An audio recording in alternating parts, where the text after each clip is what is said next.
Pope ने कहा कि भाई असी भावें लेट माफ़ी मंग रहे हैं पर जो कुछ होया ਉਹਦੇ ਲਈ ਸਾਨੂੰ माफ़ करो, ਅਸੀਂ ਜਿਹੜਾ ਹੈ ਉਹ ਇਹ ਸਾਡੇ ਤੋਂ ਵੱਡੇ ਗੁਨਾਹ ਹੋਏ ਨੇ। Pope said the church has long affirmed the dignity of every human being as the basis of its doctrine, even if it took 18 centuries for its full incompatibility with slavery to be explicitly recognized। और ਇਹ ਜਿਹੜਾ this constitutes a wound in Christian memory, one from which we cannot consider ourselves detached। तो मैं ਜਦੋਂ ਦੇਖਿਆ ਮੈਨੂੰ ਲੱਗਿਆ ਵੀ ਇਹ ਵੱਡਾਪਨ ਵੀ ਹੈ। ਮੇਰੇ ਮਨ 'ਚ ਖਿਆਲ ਆਇਆ, ਮੈਂ ਕਿਹਾ ਵੀ ਵੈਸੇ ਜਿਹੜੇ ਜ਼ੁਲਮ ਕਰਨ ਵਾਲੇ ਨੇ ਇਹ ਤਾਂ ਹੁਣ 15ਵੀਂ ਸਦੀ ਜਾਂ 18 ਸਦੀਆਂ ਦੀ ਹਿਸਟਰੀ ਪੋਪ ਸੁਣਾ ਰਿਹਾ ਵੀ ਅਸੀਂ ਕੀ ਕੀਤਾ। ਅਸੀਂ ਤਾਂ 80 ਸਾਲਾਂ ਤੋਂ ਜਿਸ ਰਜੀਮ ਨੇ ਸਾਡੇ ਨਾਲ ਜੋ ਜ਼ੁਲਮ ਕੀਤੇ ਨੇ, 42 ਸਾਲ ਪਹਿਲਾਂ ਉਹਨਾਂ ਨੇ ਘੱਲੂਘਾਰਾ 84 ਵਰਤਾਇਆ, ਅੱਜ ਉਹ ਸਾਡੇ ਨਾਲ ਕੀ ਕਰ ਰਹੇ ਨੇ। ਤੇ ਜੇ ਸੱਚਮੁੱਚ ਸਿਨਸੈਰਿਟੀ ਹੋਏ, ਇਮਾਨਦਾਰੀ ਹੋਏ, ਦਿੱਲੀ ਦੇ ਹਾਕਮ ਜਿਹੜੇ ਨੇ ਉਹ ਸਿੱਖ ਕੌਮ ਤੋਂ ਮਾਫੀ ਮੰਗ ਸਕਦੇ ਨੇ ਕਿ ਭਾਈ ਅਸੀਂ ਜਿਹੜਾ ਤੁਹਾਡੇ ਤੇ ਤੁਸੀਂ ਤੀਸਰੀ ਧਿਰ ਸੀ, ਤੁਸੀਂ ਵਿਸ਼ਵਾਸ ਕਰਕੇ ਸਾਡੇ ਨਾਲ ਆਪਣੀ ਕਿਸਮਤ 47 ਚ ਜੋੜੀ ਸੀ, ਅਸੀਂ ਤੁਹਾਡੇ ਨਾਲ ਧੋਖਾ ਕੀਤਾ ਹੈ, ਤੁਹਾਡੇ ਨਾਲ ਬੀਤੇ ਵਾਲਿਆਂ ਨੇ ਬੜੇ ਜ਼ੁਲਮ ਕੀਤੇ ਨੇ, ਅਸੀਂ ਵੀ ਉਸ ਜ਼ੁਲਮ ਨੂੰ ਕੰਟੀਨਿਊ ਕੀਤਾ, ਅਸੀਂ ਉਹਨੂੰ ਬੰਦ ਕਰਦੇ ਹਾਂ, ਸਾਨੂੰ ਮਾਫ ਕਰੋ,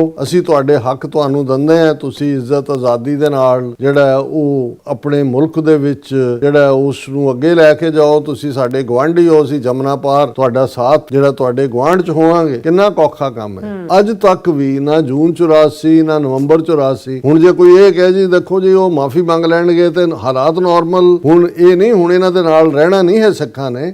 ਪਰ ਘੱਟੋ ਘੱਟ ਜੇ